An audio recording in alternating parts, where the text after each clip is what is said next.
안녕하세요, 김모밀입니다. 오늘은 좀 19금 이야기를 할 건데요.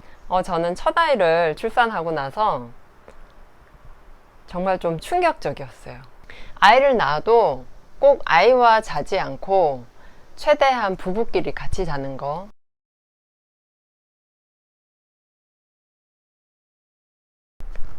좋아요, 구독하기 꾹 눌러주세요. 감사합니다. 사랑합니다.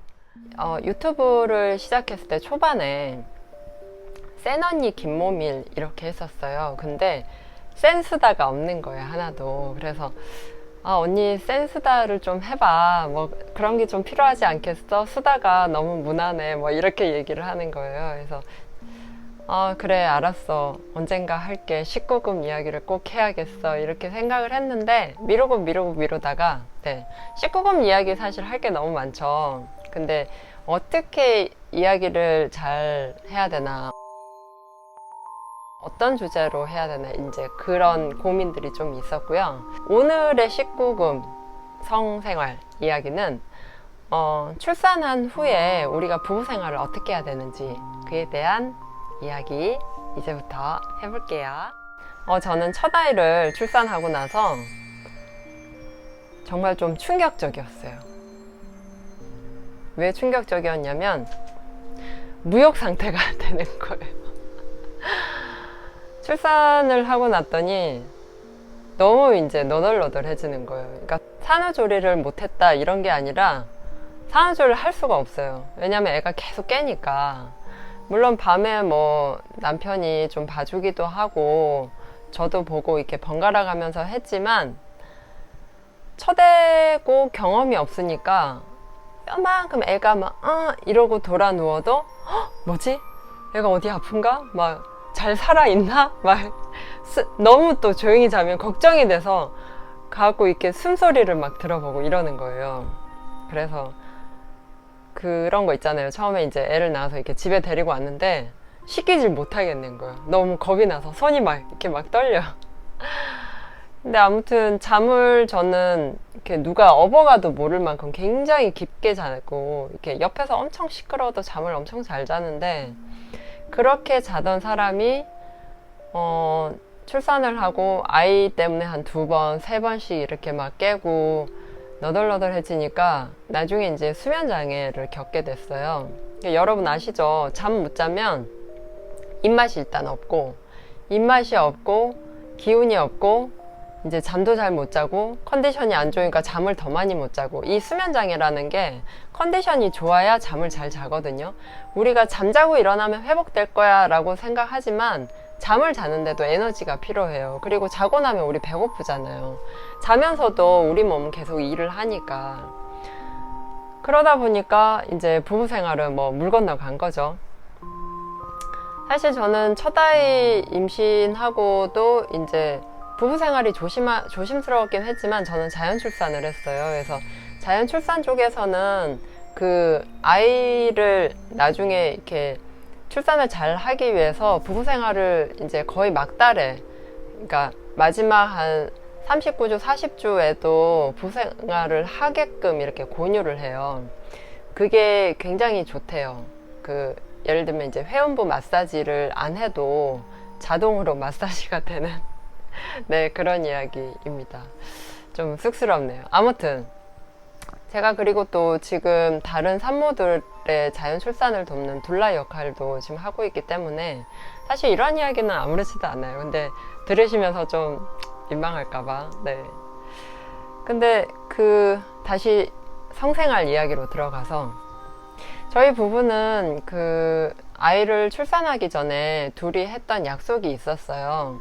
아이를 낳아도 꼭 아이와 자지 않고 최대한 부부끼리 같이 자는 거. 그게 제일 중요한 거. 왜냐하면 아이를 낳고 나서 이제 부부가 각 방을 쓰는 경우도 있고, 그리고 따로따로 자는 경우도 있는데, 제가 아까 말씀드렸다시피 이게 무역 상태가 되다 보니까 뭐 성욕이든 식욕이든 좀 없어지거든요. 근데 그렇게 되면서 이제 아이 때문에 이제 아내는 힘들어지고, 또 남편은 남편대로 그런 아내를 보면서 아내가 전처럼 나를 챙겨주지 않아 이런 소외감을 또 느끼게 되고, 그런데다가 잠자리까지 안 하게 되니까 왠지 그냥 정말 동상이몽이 그때부터 뭔가 시작이 되는 느낌이 들어요. 하나 중요한 거는 아이를 키울 때 부부 사이가 좋아야 돼요. 왜냐하면 부부 사이가 좋아야 육아 같은 거를 이제 협력해 가는 것도 있고, 아이가 크면서도 그 엄마 아빠의 좋은 사이를 보는 게 굉장히 중요하거든요. 물론 여기에서 부부 사이가 좋다는 건 뭐 매일 성생활을 한다던가 부부가 무조건 싸우지 않고 지내고 이런 게 아니고, 부부끼리 대화를 많이 하고 이제 아이 위주가 아니라 부부 위주인 그런 생활 방식 있죠. 네, 요런 얘기는 좀 나중에 할 텐데, 아무튼 그게 굉장히 중요해요. 아이도 예뻐하고 중요하지만 남편도 동시에 잘 보살펴 줘야 되는, 네, 그런 게 있습니다. 남편이 소외감을 느끼지 않는 게 좀 중요하겠죠. 그러면 이런 생각이 들어요. 뭐야, 나는 남편도 받아주고 남편을 키운다 그러죠. 이렇게 엄마가 되면 약간 남편이랑 사는지 남편을 키우는지 좀 헷갈릴 때가 있어요. 이 모성애가 제 생각에는 이제 과다하게 좀 나오다 보니까 이 남편까지도 아이처럼 보이는 경향이 없잖아 있긴 한 것 같아요. 그리고 남자는 좀 단순하고 아이 같잖아요. 그죠? 네, 그렇습니다. 아이를 낳고 이렇게 키우면서 힘들어지니까 자꾸 이제 멀리하게 돼요. 임신 기간에도 남편한테 좀 미안하거나 약간 불안한 게 있죠. 왜냐면 내가 임신을 하고 더 이상 이렇게 막 여자 이런 것보다 엄마로 되고, 그리고 내 몸이 힘들다 보니까 사실 이렇게 성생활을 막 즐기거나 이럴 수는 없고, 좀 멀리하게 마찬가지로 그렇게 되죠. 또 아이 위주로 되고, 그 10개월에 어떻게 보면 임신 기간이 끝나고 아이를 낳았는데 남편과 또 예전처럼 성생활을 잘 한다 이거보다도 또 이제 멀어지는 거죠. 육아가 힘드니까. 그랬을 때 중요한 거는 스킨십인 것 같아요. 네. 우리는 뭐 부부관계 이러면 뭐 했냐 안 했냐 뭐 이런 걸 따지는데, 사실 했냐 안 했냐는 중요한 게 아닌 것 같아요. 그냥 좀 따뜻한 품 이런 게 필요하지 않나 싶은데요.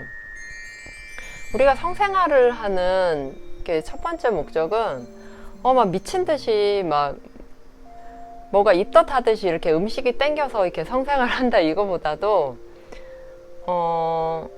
뭐랄까, 정서적인 충족 면에서 굉장히 크다고 보거든요.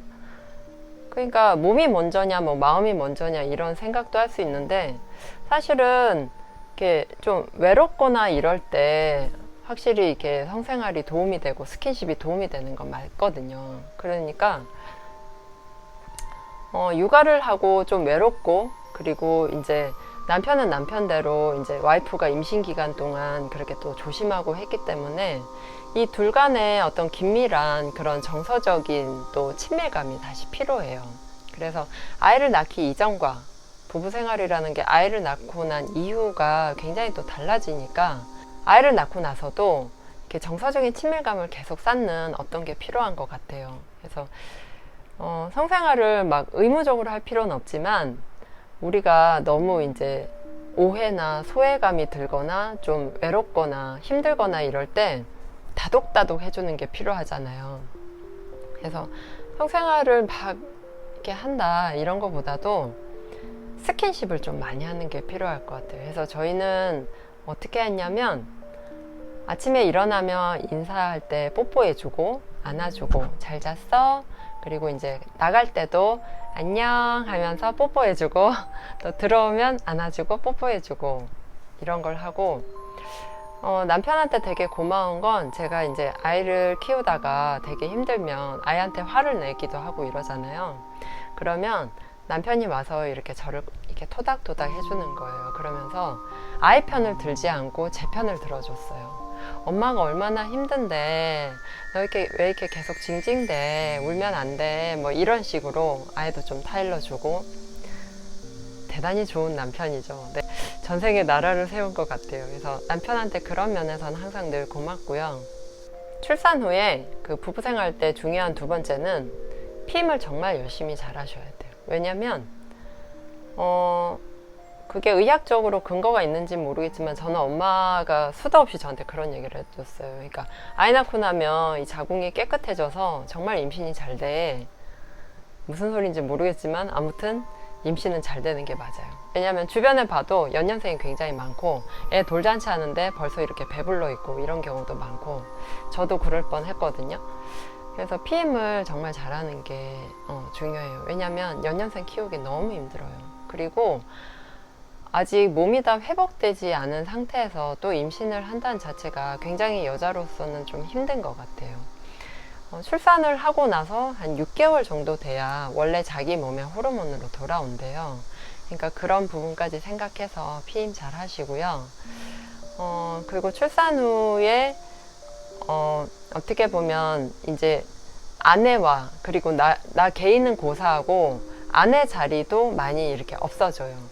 오롯이 이렇게 아이 위주로 내가 이제 그냥 거의 나의 정체성은 엄마로 많이 올인을 하게 되거든요. 그러니까 개인의 시간을 꼭 가지셔야 돼요. 그래서 일주일에 한 번 1시간 차를 마신다든지 뭐 그랬을 때 이렇게 육아 사이트에 보면 애를 어떻게 맡기고 나가요. 애를 맡기고 갔더니 뭐 연예인은 그런 얘기를 하더라고요. 애가 우니까 남편이 자기 쭈쭈를 이렇게 애한테 물리고 있어서 정말 그다음부터는 다시는 애를 안 맡긴다고.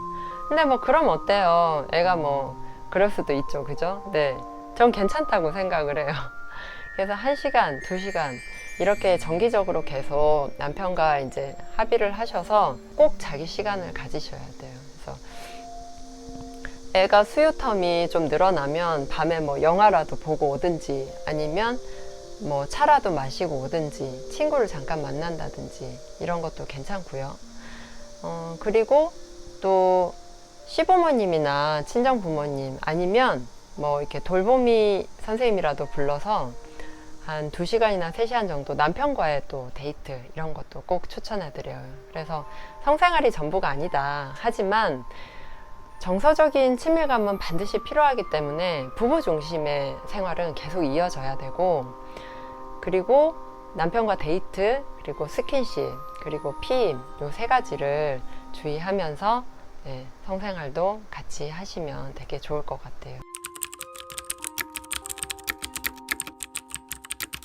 성생활을 한다고 해도 개인적인 어떤 취향이 있잖아요. 뭐 귀를 만져주면 좋아하는 사람이 있고 아니면 이제 손가락을 만져주면 좋아하는 사람이, 이거 너무 디테일하게 되면 진짜 19금인데 그럴 수도 있는데, 아무튼 그날 기분에 따라 나는 오늘 좀 더 많이 안아줬으면 좋겠어, 그리고 나는 오늘 뽀뽀를 더 많이 해줬으면 좋겠어, 아니면 뭐 이렇게 여러 가지 있을 수 있겠죠. 그래서 그런 것들에 대해서도 좀 더 상의하고 적극적으로 좀 많이 서로를 보여주고 서로에 대해서 알아가는 시간을 가지시면 출산 후에도 여전히 좋은 부부관계가 유지될 것 같아요. 네, 여러분의 즐거운 부부생활과 성생활을 위해서 김원리 언제나 응원할게요. 이거 응원해도 되는 거 맞죠? 네, 오늘은 여기까지 하고요.